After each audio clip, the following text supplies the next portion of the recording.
I want to look to whoever wins. What are we going to do? How are we going to save our nation? How are we going to save the republic? Who can we count on?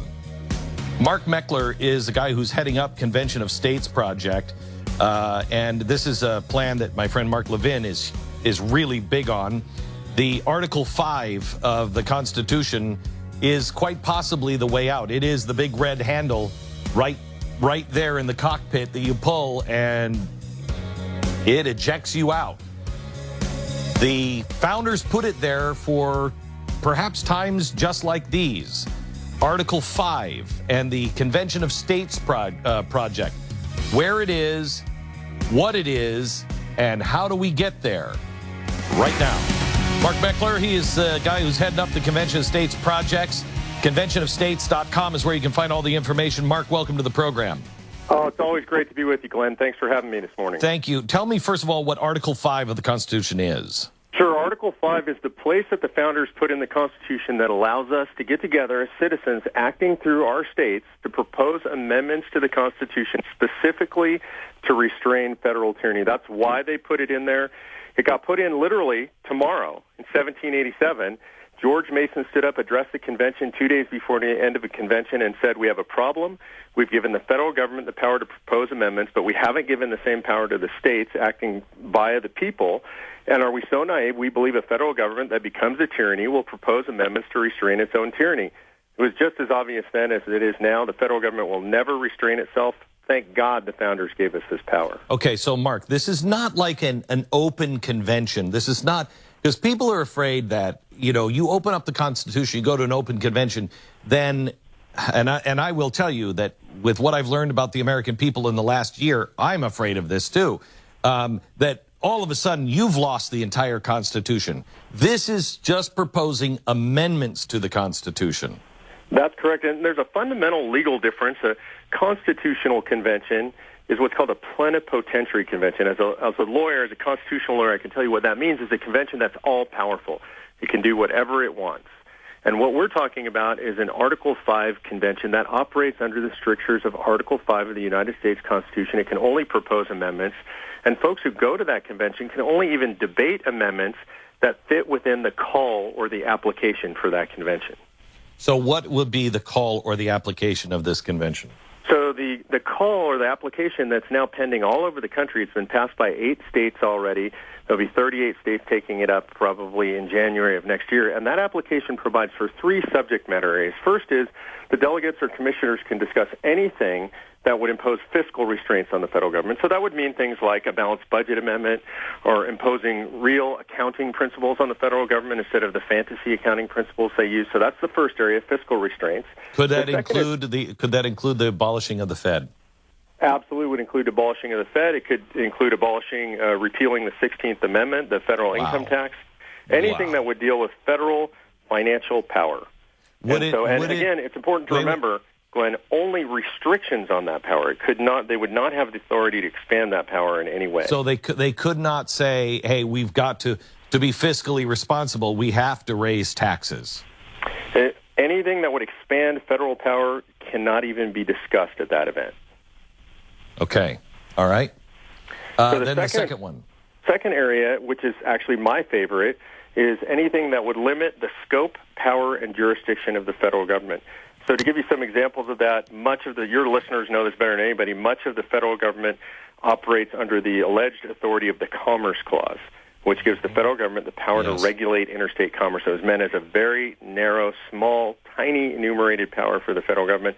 Yes. Now the Department of Education, Energy, Commerce, and many others operate under the auspices, thanks to the Supreme Court, of the Commerce Clause.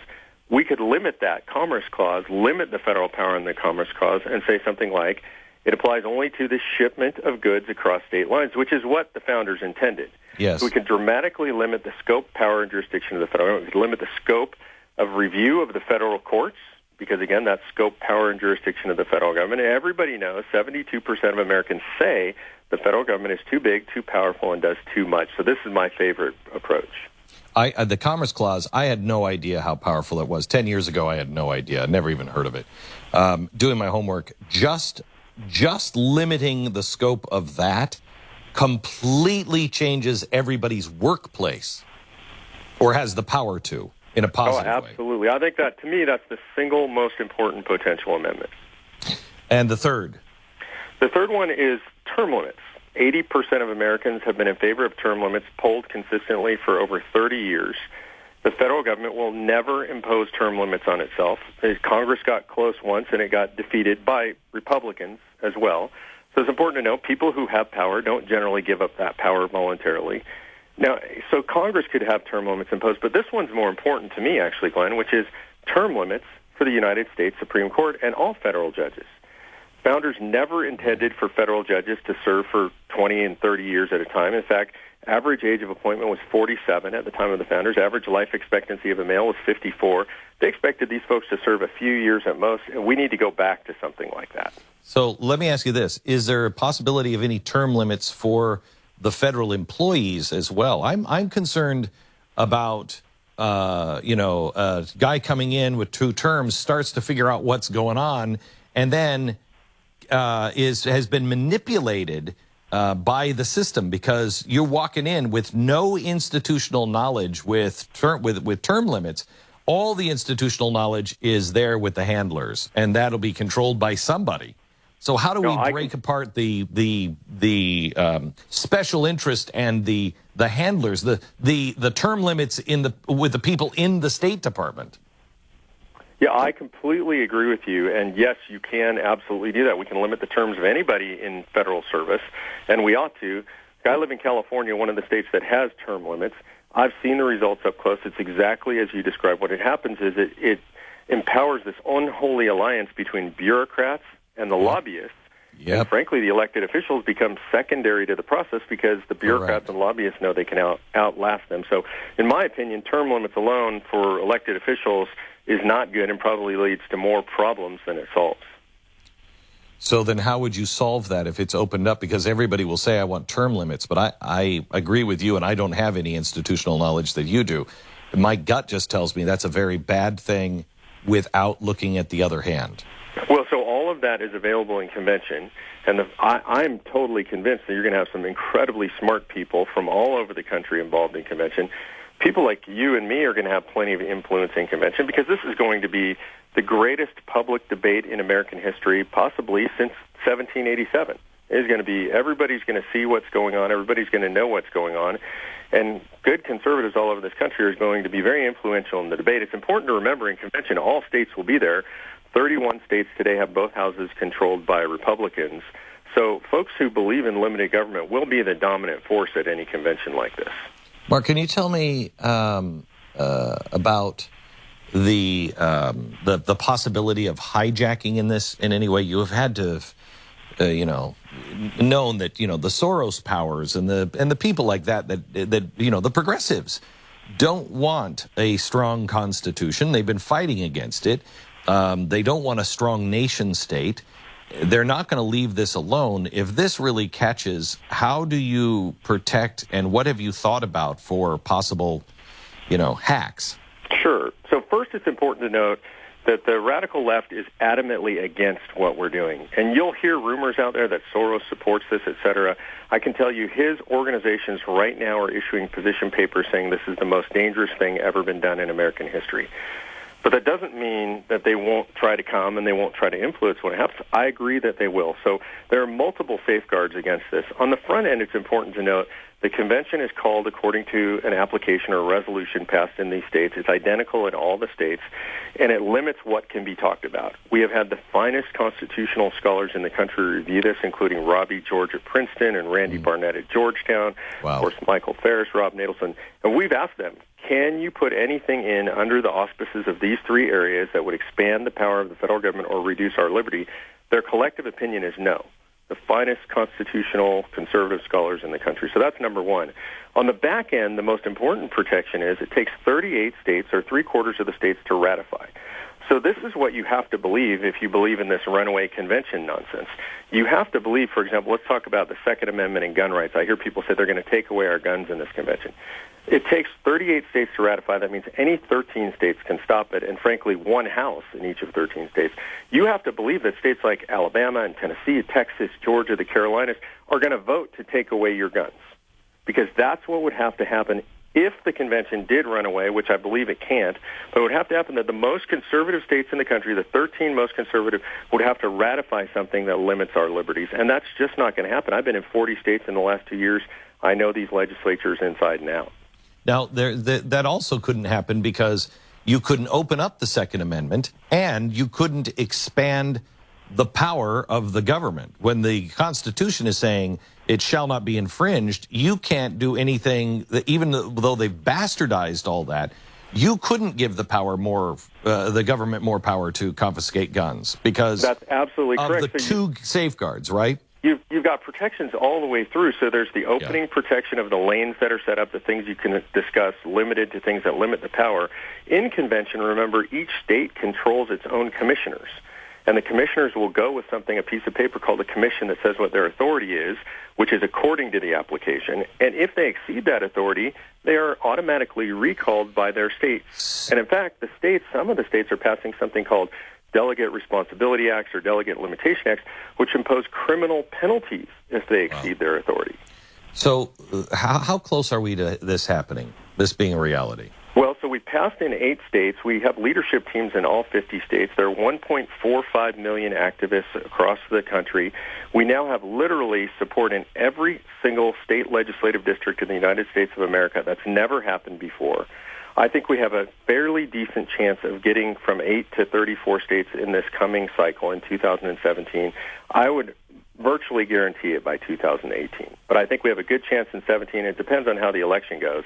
And to show you how close we're getting, Glenn, next week, September 21st through the 23rd in Colonial Williamsburg, commissioners from all 50 states are gathering, mostly sitting state legislators, some past state legislators getting together, and we're holding the first ever in history Article 5 simulated convention. We're doing a dry run. The legislators are ready. The grassroots army is ready. The rules are in place. And we're going to be broadcasting that Friday the 23rd if folks want to participate in that. What is happening on the 27th in Fort Worth? 27th in Fort Worth, we're having a big town hall meeting just to talk about convention of states. Folks can come and ask questions. I'll be there. A bunch of the state legislators will be there who support it. We had an interim hearing yesterday in Austin. The governor's staff was there testifying on behalf of Convention of States. Over 300 Convention of States activists showed up. In Texas, we have our biggest grassroots army anywhere, of course, Texas being Texas. 91,000 activists in the field in Texas. So on the 27th, folks can go to the website. They can go to conventionofstates.com and look at that and get all the details for the event on the 27th in Texas. Okay, well, if I can help at all, just please let me know. And Mark, we're behind you 100%. I think this is the most exciting and the most promising thing I have seen for getting us out of the situation that we are in. Actually reining in the federal government, those first two especially. If you could get those first two amendments built, fiscal responsibility and the Commerce Clause would be unbelievable. It would change I'm with you, Glenn. And folks can participate on the 23rd if they text WATCH to 68398. That's WATCH to 68398. They can watch that simulated convention. They can actually participate in that history. What do activists do, and how do you become an activist? So you become an activist, go to conventionofstates.com, get signed up. It will help you to contact your own state legislature, get involved in what's going on in the Convention of States movement around the country. There's all sorts of training and videos. We're right now launching the Convention of States University, which trains people to be effective grassroots activists, not just for the Convention of States cause, but for self-governance there in their local communities, states, and federally. Thank you so much. I appreciate it. Stay in touch. Let us know how we can help. Thanks, God bless. You bet. Bye-bye. Interesting. Looking at just the states, the New York Times breaks out the states as far as solid right, solid red, sort of leaning red, and swing states. Yeah. If you add all the states up, solid red and leaning red and all the swing states, you get to 35 states.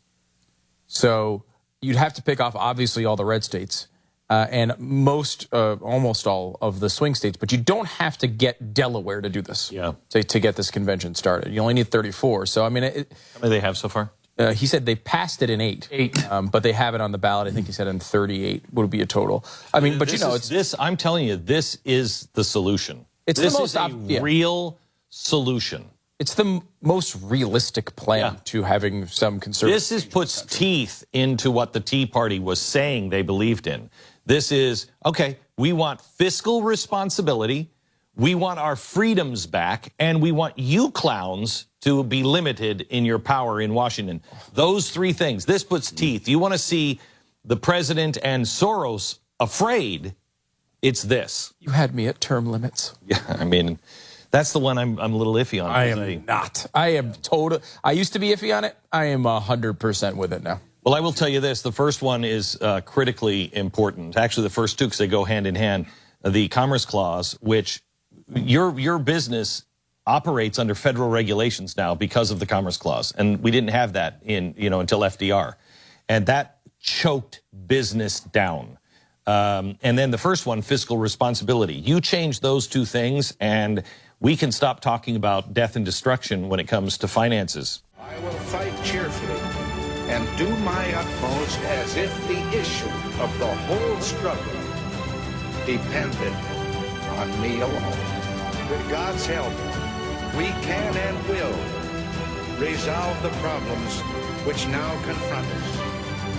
And after all, why shouldn't we believe that? We are Americans.